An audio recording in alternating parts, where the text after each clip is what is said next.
දානිපත තව තවත් රසවත් කරන කරවල උඹලකඩ මෝජුව හදන විදියයි මම අද ඔයාලට කියලා දෙන්න. මේ මෝජුව හදාගන්න අපිට ඕන වෙනවා බල කරවල, එහෙම නැතිනම් කෙලවල්ල කරවල. මම අද අරගෙන තියෙන්නේ බල කරවල ග්‍රෑම් 250ක්. මේ විදියට කපලා හොඳට හොදලා තදවුව වේලලා අරගන්න. උඹලකඩ ග්‍රෑම් 200ක්. උඹලකඩ කෑලි හිටින විදියට මේ විදියට කුඩු කරගන්න. අමු මිරිස් ග්‍රෑම් 100ක්. ඒවත් මේ විදියට පොඩියට කපා ගන්න. කරපිංචා කොළ. කරපිංචායිති 15ක කොළත් රම්පෙත් අරගෙන තියෙනවා. රම්පෙත් ඒ විදියට හීනියට කපා ගන්න. රම්පේ කරපිංචා එක සමාන ප්‍රමාණ වලින් ගන්න. දෙහි ගෙඩියක්. ඒ වගේම වියලි මිරිස්. වියලි රතු මිරිස් ග්‍රෑම් 100ක් අරගෙන තියෙනවා. එනසල් ග්‍රෑම් 25ක්. ලුණු රසායන රට ලුණු ග්‍රෑම් 200ක්. ඒවා මේ විදියට කපා ගන්න. අපිට මේක රසවත් කරගන්න විනාකිරි ඕන වෙනවා. මම ගත්තේ ස්වභාවික විනාකිරි. තව අපිට කුකින් ඔයිල් ඕන වෙනවා. මෙතනදී ඔයාලා කැමති ඔයිල් එකක් ගන්න පුළුවන්. දැන් අපි එහෙනම් මෝජුව හදන්න පටන් ගමු. මුලින්ම කරවල ටික බෙද ගන්න ඕන.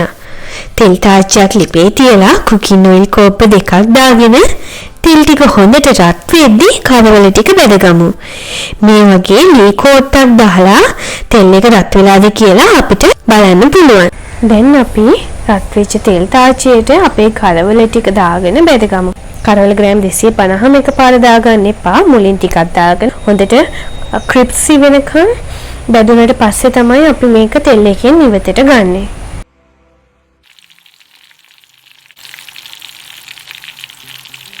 මේක හොඳට මේ විදියට බැදුනම අපි මේක තෙල් එකෙන් ඉවත් කරගමු.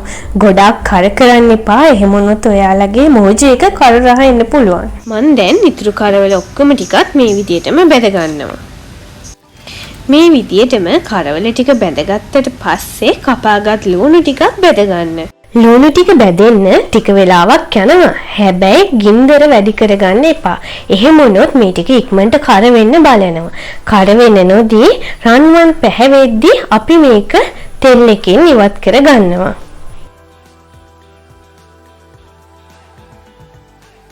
ඔයාලට පේනව නේද? මෙන්න මේ පාට ආවම තමයි අපි ලුණු ටික තෙල් එකෙන් ඉවත් කරගන්නේ. ඊට පස්සේ අපේ ඉතුරු ලුණු ටිකත් මේ විදිහටම බෙදගමු.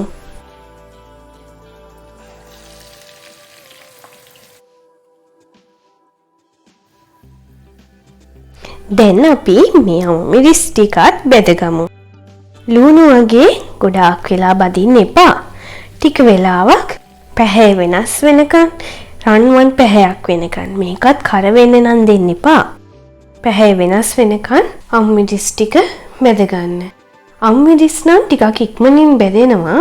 ඉතින් අමු මිරිස් මේ වගේ පාට වෙද්දී තෙල් එකෙන් ඉවත් කර ගන්න. කරපිංචා ටිකත් අපි බෙදගමු. කරපිංචා ගද්දී වතුර පිටින් ගන්න එපා. එහෙම වුණොත් තෙල් විසි වෙන්න පුළුවන්. ඒ හින්දා හොඳට වතුර ටික හොඳට වේලලා අරගෙන තමයි කරපිංචා බෙද ගන්න ඕනේ. මේ විදියට පාට වෙනස් වෙද්දී කරපිංචා ටික අරගන්න. රම්පේ ටිකත් ඒ විදියටම අපි බෙදගමු. ඒකත් මේ විදියට ගොඩාක් කර කරන්නේ නැතුව පාට වෙනස් වේගෙන ඉද්දී තෙල් එකෙන් ඉවත් කරගන්න. දැන් අපි ලෑස්ති වෙන්නේ වේලිච්ච රතු මිරිස් ටික බෙද ගන්න.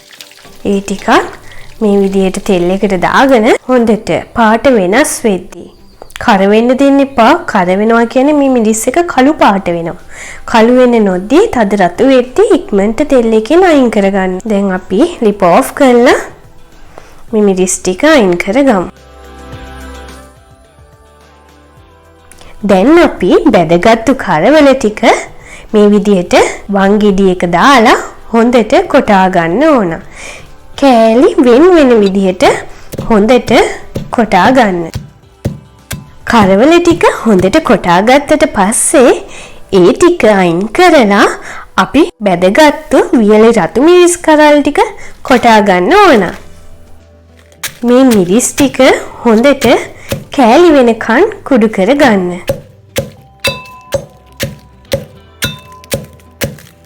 මේ වගේ මැටි භාජනයක් අරගෙන අපි තලාගත්තු කරවල ටික මේකට එකතු කර ගන්නවා. ඔක්කොම ටික එකතු කර ගන්න.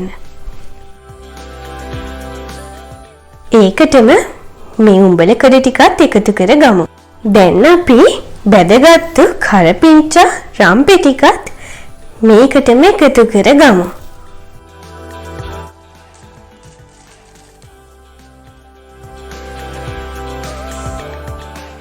දැන් අපි අමු මිරිස් ටිකත් එකතු කරගන්නයි යන්නේ.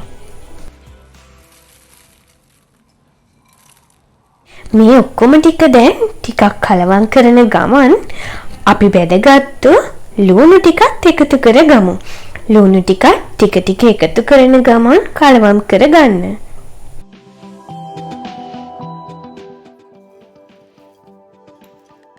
දැන් අපි එනම් මේ ඔක්කොම ටික හොඳට අතින් කලවම් කරගමු. මේ වෙලේදී මේකට අපි කලින් තලාගත්තු එනසාල් ටිකත් එකතු කරගමු. මේ තියෙන්නේ අපි කලින් බෙදලා කොටාගත්තු වියලි රතු මිරිස්. දැන් අපි ඒ ටිකත් එකතු කරන ගමන් කලවම් කරගමු. අතින් හොඳට කලවම් කරගන්න. මේ වෙලේදී අත තද කරලා පොඩ්ඩක් හොඳට තද කරලා මේක හොඳට මික්ස් කරගන්න ඕන. අපි දැන් මේකට දෙහි ගෙඩියක යුෂ එකතු කරගමු. මෙතනදී දෙහි යුෂ සියල්ල එකපාර එකතු කරගන්න එපා. නාකිරි මේ සැහැඳි දෙකකුත් එකතු කරගන්න. මේකෙදී අපි සීනි තේ හැන්දක ප්‍රමාණයක් එකතු කරගන්නවා. මොකද විනාකිරි දෙහි ඒ වලින් එන සැරගතිය චුට්ටක් අඩු කරගන්න තමයි අපි මේ සීනි එකතු කරගන්නේ.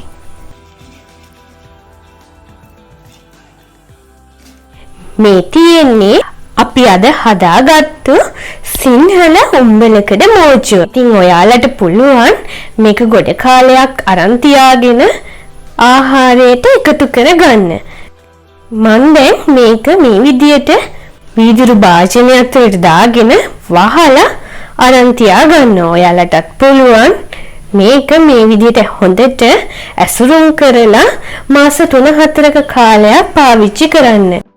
ඉතින් මේ වගේ ඉතා රසවත් වැඩි කාලයක් ඇසුරුම් කරලා තියාගෙන පාවිච්චි කරන්න පුළුවන් ශරීරයට හිතකර විදිහට කිසිම කෘත්‍රිම කල් තබා ගැනීමේ ද්‍රව්‍යයක් අඩංගු නොකර කල් තබාගෙන ආහාරයට ගන්න පුළුවන් රසවත් කෑම රෙසිපීස් දැනගන්න මාව subscribe කරලා හැමදාම මාත් එක්ක එකතු වෙලා ඉන්න.